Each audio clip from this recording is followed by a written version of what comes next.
تقييم الحلويات. يلا أول شي نبدأ بسكت أبو التمر، راح نذوقه ونقيمه.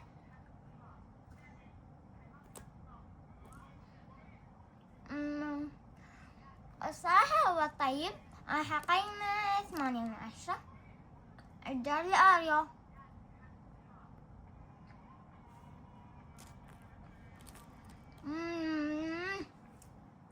صراحة الأوريوني كلش أحبه، ويعني هو همس طيب، أقيمه هم 8/10.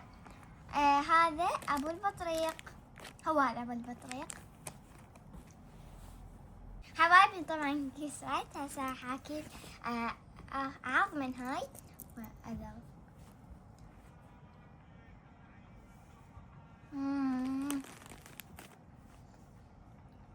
هذا الصراحة يستاهل 10/10.